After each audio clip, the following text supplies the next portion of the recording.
اب آگے ایک اور تمثیل بیان کی جا رہی ہے، آیت 266، ایودو کیا پسند کرے گا، احدکم کوئی ایک تم میں سے، ان تکون لہ جنتن کہ ہو اس کا ایک باغ، من نخیل کھجور کے درختوں کا، واعناب اور انگوروں کا، تجری من تحتها الانہار اس کے نیچے سے نہریں بہتی ہوں، لہو فیہا من کل الثمرات اور اس کے لیے اس باغ میں ہر طرح کے پھل ہوں، وَأَصَابَهُ الْكِبَرُ اور اس پر بڑھاپا آ جائے، وَلَهُ ذُرِّيَّةٌ ضُعَفَاء اور اس کی اولاد چھوٹی ہو، کمزور ہو، فَأَصَابَهَا عِصَارٌ تو اچانک اس باغ پر ایک تیز ہوا کا بگولا آ جائے، فِيهِ نَارٌ اس میں آگ ہو، فَاحْتَرَقَتْ تو وہ اس کو جلا ڈالے، كَذَلِكَ يُبَيِّنُ اللَّهُ لَكُمُ الْآيَاتِ لَعَلَّكُمْ تَتَفَكَّرُونَ اسی طرح اللہ اپنی باتیں تمہارے سامنے بیان فرماتا ہے شاید کہ تم غور و فکر کرو۔ بہت ہی بلیغ تمثیل ہے، بہت خوبصورت تمثیل ہے، ہرے بھرے باغ کا ذکر ہے، یعنی اچھے عمل، اور جس کانٹیکسٹ میں بات چل رہی ہے دیکھیں تو مراد ہے صدقہ خیرات، صدقہ دیا، خیرات کیا، ینگ ایج میں بہت اچھے اچھے کام کیے، صدقہ خیرات بھی تھا اور بہت سی نیکیاں بھی تھیں۔ اب کیا ہوا، ینگ ایج ہمیشہ تو نہیں رہتی، چلی جاتی ہے، جوانی گزر گئی، بڑھاپا آ گیا، اصابہ الکبر بڑھاپا آ گیا، اب اعصاب، نروز، صلاحیتیں، ٹیلنٹس، ہاتھ پاؤں سب کمزور ہو جاتے ہیں۔ تو یہاں اگر ہم اسی لفظ کو دیکھیں بڑھاپے کو اور اسی پر ہم غور کریں اور اس کے بعد ایک اور مطلب بھی دیکھیں گے، فی الحال ہم دیکھیں کہ ایک شخص جو کہ بوڑھا ہو گیا، یہ وقت بڑھاپے کا یہ بڑا نازک وقت ہوتا ہے، کہیں یہ نہ ہو کہ ساری عمر کی نیکیوں کی کمائی مزاج اور زبان کی تیزی سے جل کر راکھ ہو جائے۔ اصابها عصار فیہ نار فاحترقت بعض دفعہ بوڑھے لوگ بد اخلاقی اور بد مزاجی کو اپنا حق سمجھ لیتے ہیں، ان کا خیال ہوتا ہے ہم نے اتنی محنت سے بچے پالے، اب جس طرح چاہیں بد مزاجی کریں بچوں پر، جیسے چاہیں ان کی بے عزتی کریں۔ دیکھیں اللہ تعالیٰ نے والدین کو بڑا رتبہ دیا ہے، جتنا بڑا رتبہ ہو ذمہ داری بھی اتنی ہی زیادہ ہے، پاور کو سوچ سمجھ کر استعمال کرنا چاہیے، کہیں یہ نہ ہو کہ وہ پاور اگلے کے دل میں نفرت اور بیزاری پیدا کر دے، آگے اولاد اگر نیک ہے جواب تو نہیں دے گی لیکن پھر بیزار ہونے لگ جائے گی، اس کا بھی خیال کرنا ہے۔ بد اخلاقی بد مزاجی کسی کا حق نہیں، نہ جوانوں کا نہ بوڑھوں کا، لیکن بعض دفعہ بڑھاپے میں سمجھتے ہیں ہم نے اتنا کیا سب کے ساتھ، اب جس کو جو جی چاہے ہم کہہ لیں، جس کی مرضی ہم غیبت کریں، جس کو چاہیں ہم ڈانٹیں، برا بھلا کہیں، ہم ہر حال میں صحیح کہہ رہے ہیں، اور کیوں ہر حال میں صحیح کہہ رہے ہیں؟ اس لیے کہ ہم بوڑھے ہو گئے ہیں۔ جس جس پر احسان کیا تھا خوب خوب اس کا تذکرہ ہم کریں، تو یہاں وارن کیا جا رہا ہے، خبردار کیا جا رہا ہے کہ دیکھو اپنے کیے کرائے پر پانی مت پھیرنا، بد مزاجی کے لیے، بد کلامی کے لیے اور بدتمیزی کرنے کے لیے بڑھاپے کا بہانہ مت بناؤ۔ یہ دراصل جو بدتمیزی یا بد زبانی کی ٹینڈنسی ہوتی ہے، جو رجحان ہوتا ہے، یہ شروع سے ہوتا ہے، سڈنلی 60 سال کی عمر میں ایک دم سے شروع نہیں ہو سکتا، الا ماشاء اللہ کہ کوئی بہت ہی سخت قسم کی بیماری انسان پر آ جائے اور وہ ایسی دوائیں لینے لگ جائے کہ جس سے اس کے مزاج میں بہت زبردست تغیر پیدا ہو جائے۔ یہ تو ایکسیپشنل ہے نا کیس، یہ تو پھر وہ شخص خود بھی بیچارہ مجبور ہے۔ یہ نارمل بڑھاپے کی بات کی جا رہی ہے کہ یہ جو سختی مزاج کی زبان کی سختی ہے یہ ایک دم سے نہیں پیدا ہوتی، اس کی ٹینڈنسی شروع سے ہوتی ہے۔ اب کیا ہوتا ہے بڑھاپا آتے آتے یہ ٹینڈنسی، یہ رجحان بالکل ہی قابو سے باہر ہو جاتا ہے، یہ سب چیزیں قابو سے باہر ہو جاتی ہیں۔ مثلاً کسی کو شک کی عادت ہے کہ عام طور پہ جیسے ہوتا ہے گھر میں کوئی چیز نہیں مل رہی، فوراً کام کرنے والی پر شک کہ اس نے لے لی، اب اٹھتے بیٹھتے طنز اور تانا اس کو دے رہے ہیں، دل اس کا چھلنی کر رہے ہیں، باتیں سنانا کہ ان لوگوں کو اتنا دیا جاتا ہے پھر بھی چوری سے باز نہیں آتے، ان کی تو نیت ہی نہیں بھرتی، اب اس نے لیا یا نہیں لیا یہ تو ابھی پتہ ہی نہیں ہے، لیکن باتیں سنانا شروع کر دی. انتہائی نقصان دہ عادت. پھر بعض دفعہ وہ چیز گھر سے ہی نکل آتی ہے، اس نے چرائی نہیں ہوتی، تانے اتنے دے دیے اس کو.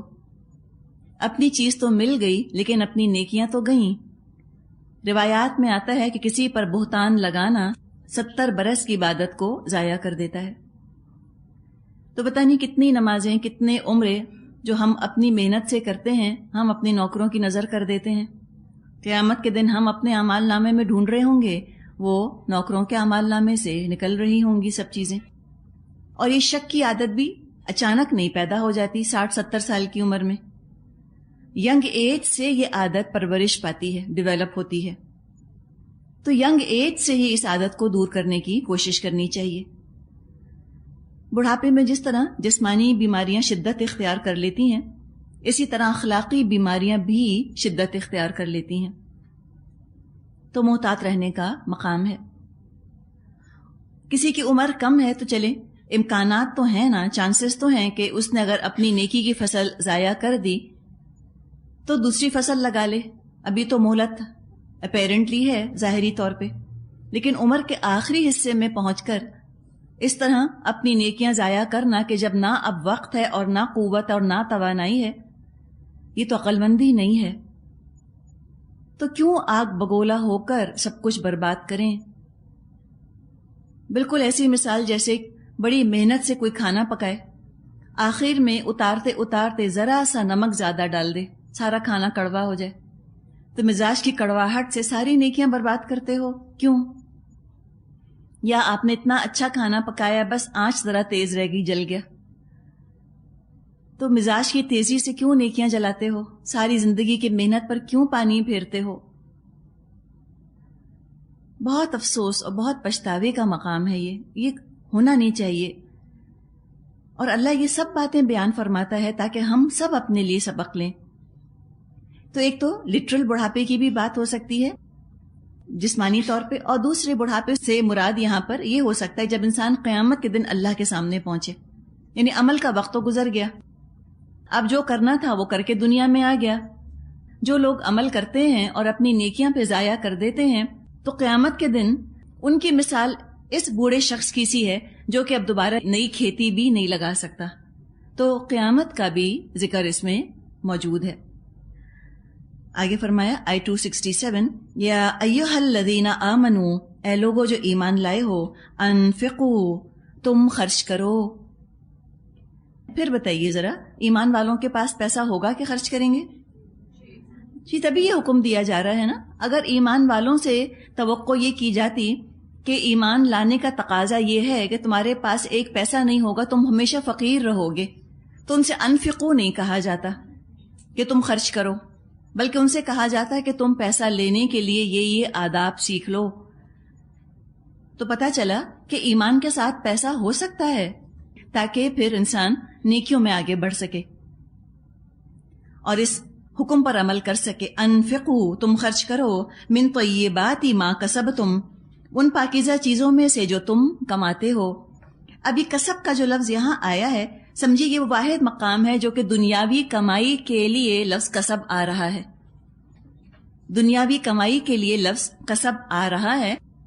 عام طور پہ جو لفظ کسب آتا ہے قرآن میں وہ اعمال کی کمائی کے لیے آتا ہے. وَمِمَّا أَخْرَجْنَا لَكُم مِّنَ الْأَرْضِ، اور اس میں سے خرچ کرو جو ہم نے نکالا تمہارے لیے زمین میں سے. طیب سے مراد ہے اچھا مال. طیب مال خرچ کرو. ابھی طیب مال کیا ہوتا ہے؟ کچھ علماء کا کہنا یہ ہے کہ زکوٰۃ نکالنے کے بعد اب مال پاک ہو جاتا ہے. تو مراد ہے یہاں پر کہ زکوٰۃ نکالنے کے بعد اب جو مال تمہارے پاس بچ گیا ہے اس میں سے صدقہ اور خیرات کرو. تو یہ فرمایا طیباتی ما کسبتم. دوسری قسم وَمِمَّا أَخْرَجْنَا لَكُم مِّنَ الْأَرْضِ، اور جو ہم نے نکالا تمہارے لیے زمین کی پیداوار میں سے. زمین کی پیداوار میں سے جو حصہ غریبوں پر خرچ کرنا ہے اس کو فقہ کی اصطلاح میں، فقہ کی ٹرمینالوجی میں عشر کہا جاتا ہے. عین شین را، یہ زکوٰۃ کی ایک قسم ہے.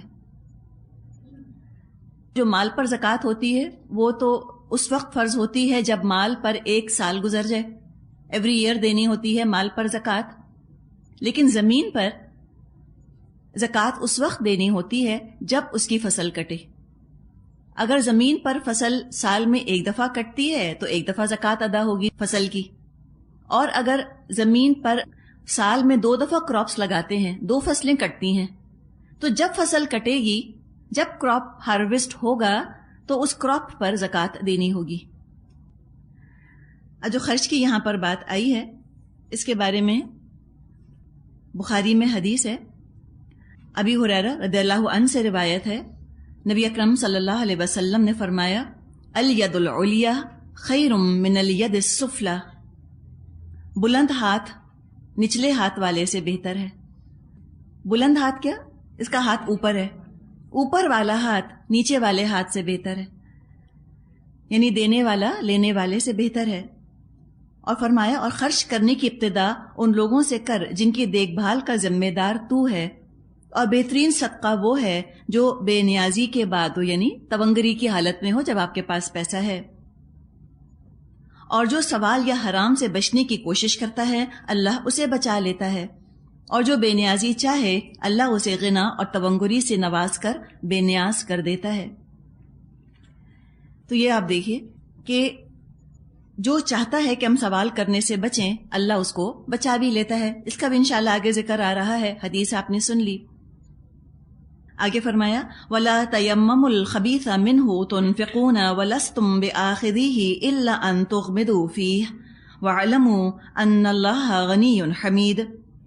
ایسا نہ ہو کہ اس کی راہ میں دینے کے لیے تم بری سے بری چیزیں چھانٹنے کی کوشش کرنے لگو، حالانکہ وہی چیز اگر کوئی تمہیں دے تو تم ہرگز اس کو لینا گوارا نہ کرو گے، الا یہ کہ اس کو قبول کرنے میں تم نظر بچا جاؤ، اغماس برت جاؤ. تمہیں جان لینا چاہیے کہ اللہ بے نیاز ہے اور بہترین صفات سے متصف ہے. اس آیت کے پس منظر میں ایک واقعہ بیان کیا جاتا ہے، اور وہ واقعہ یہ ہے کہ ہجرت کے بعد نبی اکرم صلی اللہ علیہ وسلم مدینے تشریف لائے. آپ کے ساتھ مکے سے ہجرت کر کے کچھ مہاجرین بھی تشریف لائے، اور اس کے علاوہ مدینے ہی کے کچھ اور لوگ بھی تھے جو مسلمان ہو گئے تھے. اور ان میں سے انہی مہاجرین میں سے بھی اور انصار میں سے بھی کچھ لوگ ایسے تھے کہ جنہوں نے اپنے آپ کو قرآن کی تعلیم کے لیے وقف کر دیا تھا. یہ یوں سمجھیے کہ ہر فن مولا قسم کے لوگ تھے. جب جنگ کی ضرورت ہوتی تھی، جنگ میں فوج کی ضرورت ہوتی تھی، تو یہ اسٹینڈنگ آرمی کا کام کیا کرتے تھے. نبی اکرم صلی اللہ علیہ وسلم کے گھر کے کام کر دیا کرتے تھے، جب آپ کو ضرورت پڑتی وہ بھی کر دیتے تھے.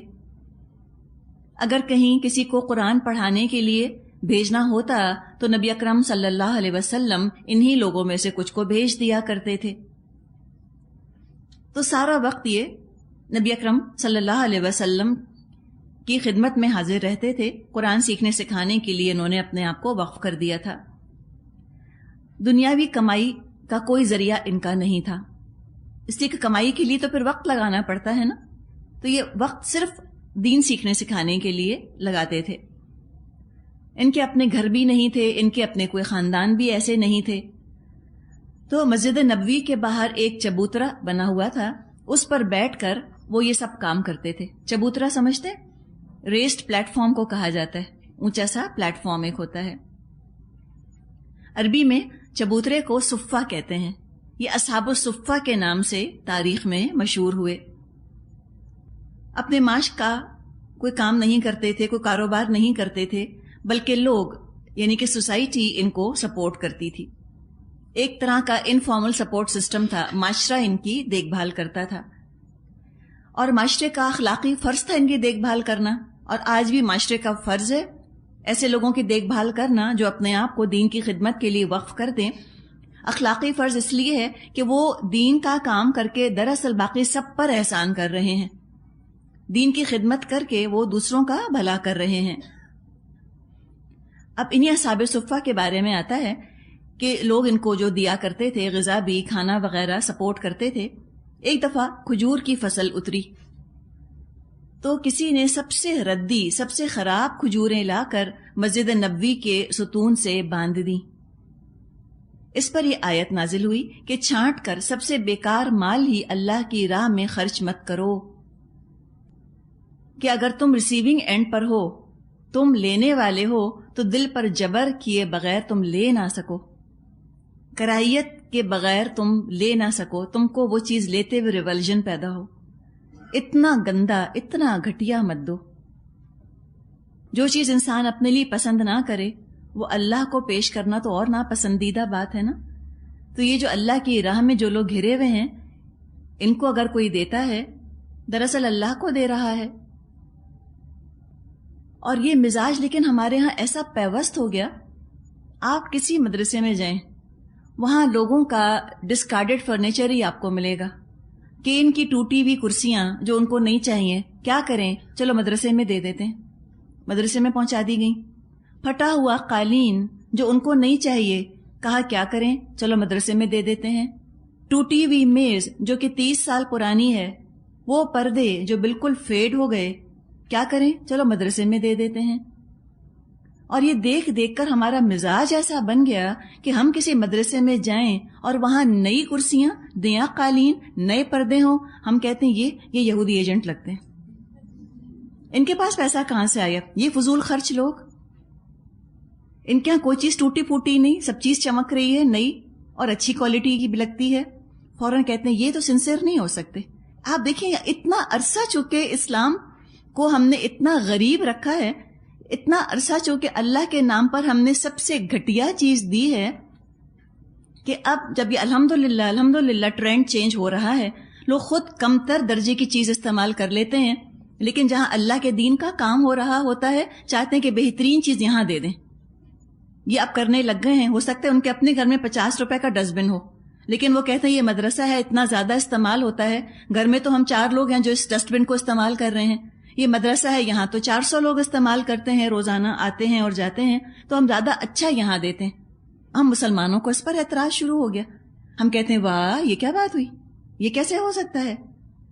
تو یہاں تو اللہ نے فرمایا کہ انفقو، خرچ کرو، اچھا خرچ کرو اللہ کی راہ میں، تو ہمارے مزاج بھی بنتے بنتے بنیں گے۔ ہمیں عادت نہیں ہے اچھا خرچ کر کے یا اچھا خرچ ہوتا دیکھنا اللہ کی راہ میں، ہمیں تو شک ہونے لگتا ہے کہ کوئی کانسپریسی ہے یہاں پر۔ یہ تو کنسپریسی تھیوریز ہمارے یہاں بہت رائپ رہتی ہیں نا، ہر وقت ہمیں ہر وقت کوئی سازش نظر آ رہی ہوتی ہے۔ سنیما ہالز میں جائیں، وہاں کمفرٹیبل کرسیاں ہیں، آپ ریکلائن بھی کر جائیں، آپ لیٹ بھی جائیں ان کے اوپر، اور اے سیز لگے ہوں، کوئی اعتراض نہیں، اور دین پڑھایا جا رہا ہو جہاں پر اور وہاں اے سی نظر آ گیا تو شکوک اور شبہات سانپوں کی طرح دماغ میں کلبلانے لگتے ہیں کہ مدرسے میں اے سی کا کیا کام، اس لیے کہ ہم غربت دیکھنا چاہتے ہیں، ہمیں عادت ہے غربت دیکھنے کی۔ لیکن آپ دیکھیں نا کہاں قرآن کی تعلیمات اور کہاں نیچے کھڈے کے اندر ہم جا کر پڑ گئے ہیں کہ ہم اس کے لیے خرچ نہیں کرنا چاہتے۔ تو یہاں پر تو کہا گیا کہ تم اچھا خرچ کرو، اللہ کی راہ میں اچھا خرچ کرو، دین کے لیے خرچ کرنے کی اپنی جگہ بات ہوئی۔ اس کے علاوہ یہ بھی ہے کہ اللہ کی راہ میں جب بھی دو، غریبوں کو، رشتہ داروں کو گھٹیا ترین مت دو۔ غریب کو دینا ہو سب سے چھوٹا سیب مت دو، یا گلے سڑے ملا کر بھی مت دو۔ ہم تو جب چاہیں جتنا چاہیں کھا سکتے ہیں، غریب کو ایک دیا تو اچھا تو ہو کہ وہ خوش ہو کر تو کھائے، لیکن ہم یہ مانتے ہی نہیں، ہم سمجھتے ہیں کہ اپنے مال پر سب سے زیادہ اور بہترین مال پر سب سے زیادہ میرا حق ہے۔ لیکن سورہ معارج میں فرمایا اللہ تعالیٰ نے آیت نمبر 27 میں کہ والذین، یعنی نیک لوگ کون ہوتے ہیں جنت میں جانے والے، وہ ہوتے ہیں فی اموالہم حق معلوم، ان کے اموال میں ایک معلوم حق ہے۔ حق کہا گیا کس کے لیے؟ للسائل والمحروم، سوال کرنے والے اور محروم کے لیے۔ تو وہ تو اخلاقی اپنا ایک فرض سمجھتے ہیں غریبوں کو دینا اور اچھا دینا۔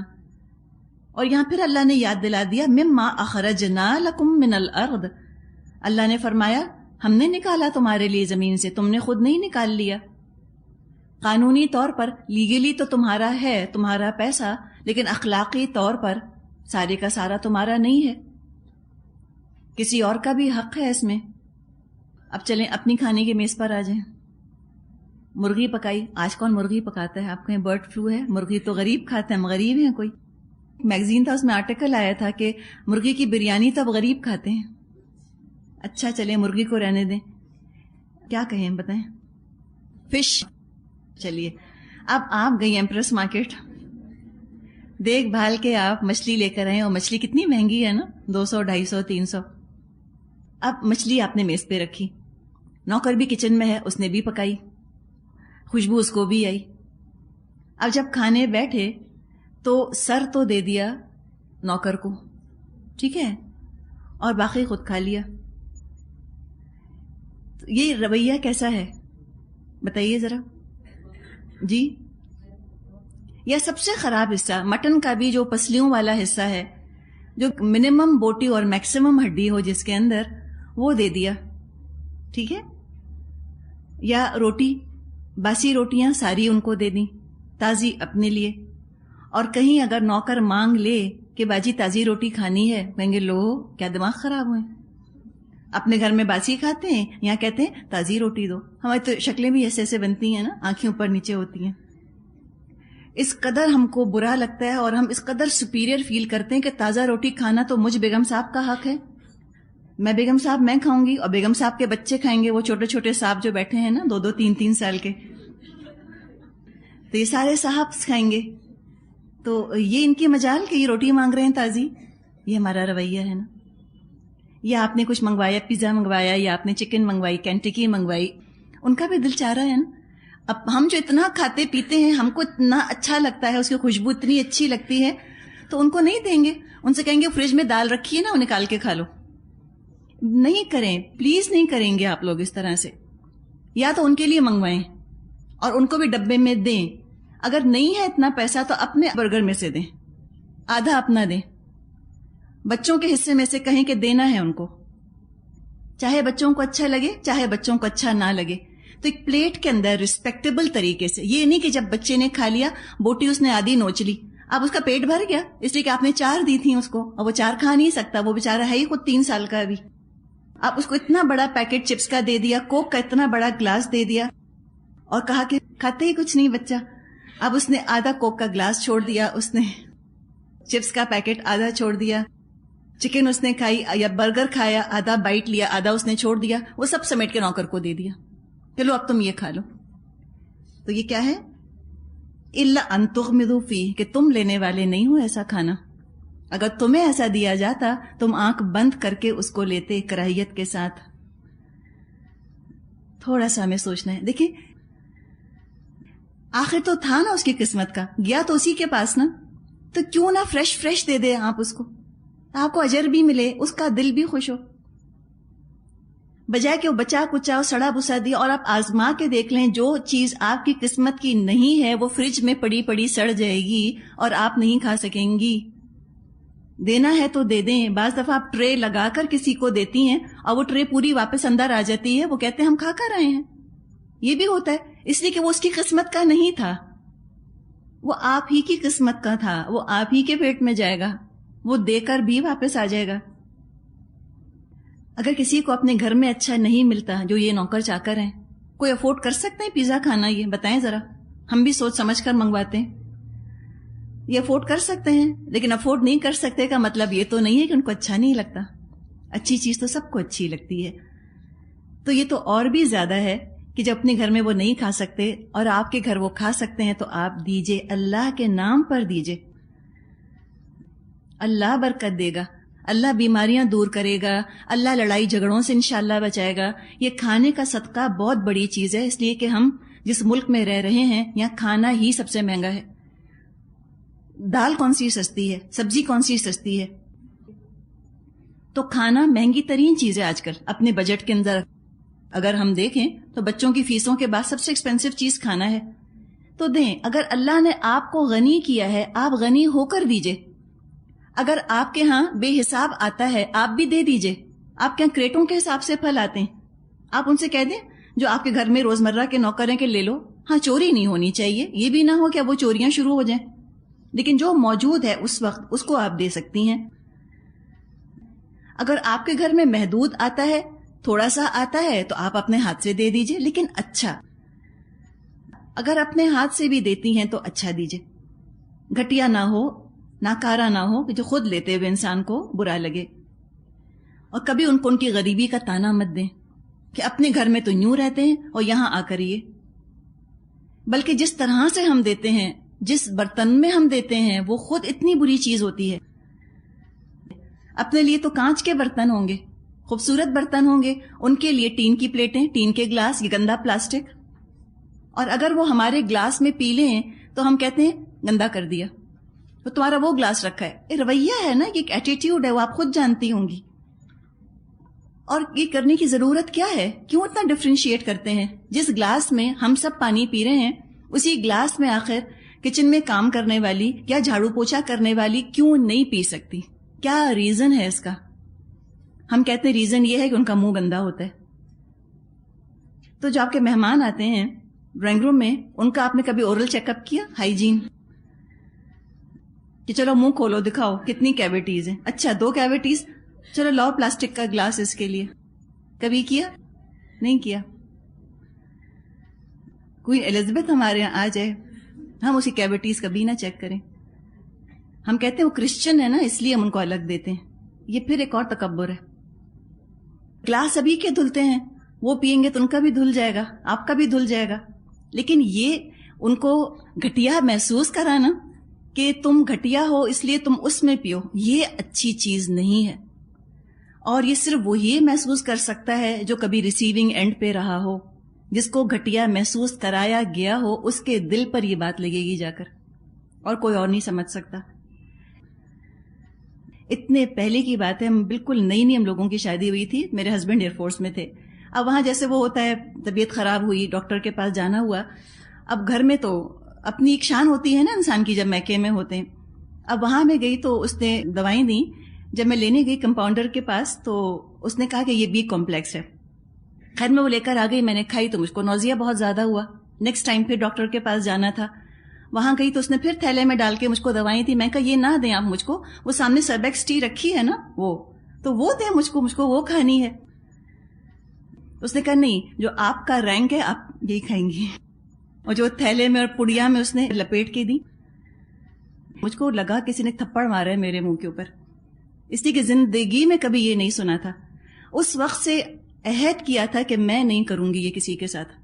شعوری طور پہ نہ کیا ہو لیکن غیر شعوری طور پہ نا وہ ایک نوٹ بن گئی ہے میرے دماغ کے اندر. میں کہہ نہیں سکتی کسی سے کہ یہ میرا گلاس ہے تم اس گلاس میں پیو، مجھے اپنا وہ وقت یاد آ جاتا ہے. تو جب انسان ریسیونگ اینڈ پر ہوتا ہے تب بھی بہت کچھ وہ سیکھتا ہے. بے عزت ہونے میں بھی بڑے فائدے ہیں، اس لیے کہ جب بے عزت خود نہیں ہوا ہوتا نا، وہ بے عزتی کا درد محسوس نہیں کر سکتا کہ یہ انسلٹ کیا چیز ہوتی ہے اور گھٹیا محسوس کرایا جانا یہ کیا چیز ہوتی ہے. ایک دفعہ کوئی آپ کو گھٹیا سمجھ لے، آپ کو پتہ چل جائے گا، پھر آپ کسی کے ساتھ وہ سلوک کر نہیں سکیں گی. تو یہی بات سمجھائی گئی ہے کہ لستم بآخذیہ الا ان تغمضوا فیہ، کہ تم نہیں لو وہ چیز مگر آنکھ بند کر کے. چلیں وہ تو ایک سیٹ اپ ہوتا ہے، آرگنائزیشنز ہیں ان کا تو سسٹم ہی یہ ہے، وہ کوئی جان بوجھ کے تو آپ کی بے عزتی نہیں کر رہے، ان کے تو اوپر سے آرڈرز اس طرح سے ہیں، کلاس سسٹم بنا ہوا ہے، وہ اور چیز ہے. لیکن ہم تو نہ کریں نا، ہم ذاتی طور پہ تو نہ کریں یہ کام اپنے نوکروں کے ساتھ. عید بقرعید پر جاتے ہیں جوڑے خریدنے کے لیے، دکاندار سے کیا کہتے ہیں؟ وہ دینے والے جوڑے دکھاؤ. وہ کہتے ہیں باجی یہ 100 روپے کا، یہ 150 روپے کا. 100-150 میں پرابلم نہیں ہے. پرابلم کس چیز میں ہے کہ کپڑا ان کو اتنا گھٹیا دیا جائے جو کہ 2 دھلائیاں نہ برداشت کر سکے. ایسے دینے کا کیا فائدہ؟ میں اور آپ اپنے لیے کپڑا لیتے ہیں، ہم مضبوط کپڑا لیتے ہیں نا، حالانکہ ہمارے پاس 20-25 جوڑے ہیں. اپنے ہسبینڈ یا اپنے بیٹے کا سوچیں، وہ ایک جوڑا کتنے دن کے بعد پہنتے ہیں دوبارہ؟ 10 دن تو کہیں نہیں گئے. 12 سے 15-20 جوڑے تو ہر ایک کے پاس ہوتے ہیں. ایک جوڑے کی باری اگلے 20 دن کے بعد آئے گی. دھونے کے لیے بھی بیسٹ ڈٹرجنٹس ہیں ہمارے پاس، احتیاط سے ہم دھوتے ہیں.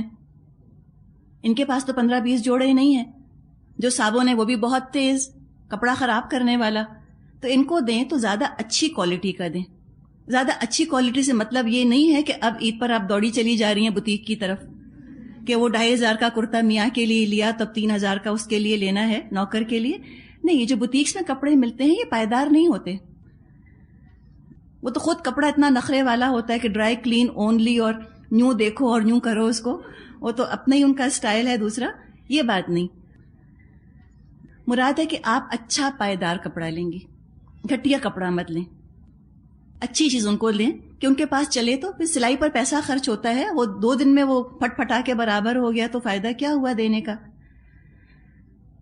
دوسری چیز یہ کہ جب پرانے کپڑے ہم دیتے ہیں، وہ کیسے دیتے ہیں؟ دل بھر گیا، اتنا پہنا کہ اب دل بھر گیا اس کپڑے سے. اب کہا چلو اب یہ دے دیتے ہیں. وہ بھی ایک خاص اس سے کہ چلو ہم کتنی جنرس ہیں نا، کیا ہم نے بھی حاتم تائی کی قبر پر لات ماری، تو چلو اب دے دیتے ہیں یہ. اب پرانے کپڑے نکالے، پھر کہا ذرا چھانٹی تو کر لیں. اب اس کو لے کر بیٹھ گئے. کہا یہ فراک اتنی اچھی بہن کی بچی کو دے دیتی ہوں، یہ شرٹ اتنی اچھی، وہ نکال لی. اس میں اگر بہن غریب ہے تو یقیناً پہلی مستحق بہن ہی ہے. رشتہ دار غریب ہیں تو پہلا حق رشتہ داروں کا ہے. لیکن اگر رشتہ دار خود آپ کے بچوں سے اچھا اپنے بچوں کو پہناتے ہیں اور آپ یہ سیکنڈ ہینڈ کپڑے ان کو دیں گی تو وہ ایڈیشن ہی ہوگا، الماری کے اندر کباڑ بنے گا. وہ اس سے اچھا کھلونا، اس سے اچھا لباس اپنے بچے کے لیے، اس سے اچھا جوتا اپنے بچے کو دے سکتے ہیں. تو رہنے دیں رشتہ داروں کو، آپ کسی غریب کو دے دیں، 4 دن چلے گا تو اس کے پاس.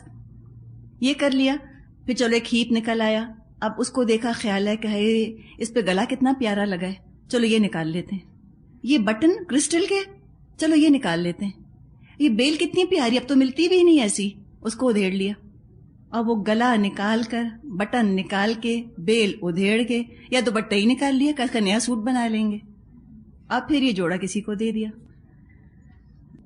یہ نچا کھٹا جوڑا، اب سوچیں کوئی آپ کو دے کیسا لگے گا. دل کڑا کر کے سلامت جوڑا کسی کو دے دیں پورے کا پورا. تو ذرا سا انسان کانشیس ہو کر زندگی گزارے. ایسی چیزیں نہ دے کہ جو اتنی گھٹیا، اتنی خراب ہو چکی ہوں کہ پھر لینے والا بھی لیتے ہوئے نہ خوشی محسوس کرے، نہ ہی اس کو اچھا لگے.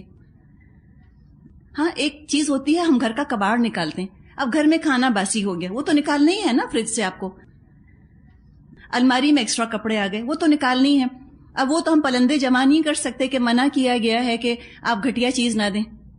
ایک چیز ہے جو رکھے رکھے خراب ہو ہی گئی، ایک کباڑ کے طور پہ نکالنا تو ہے ہی، چلیں آپ نکال دیجئے، لیکن ساتھ ہی ساتھ اچھا بھی دینا چاہیے تاکہ وہ جو کم درجے کی چیز تھی اس کا بھی آپ کو کچھ نہ کچھ اجر اپنے رب کے پاس مل ہی جائے.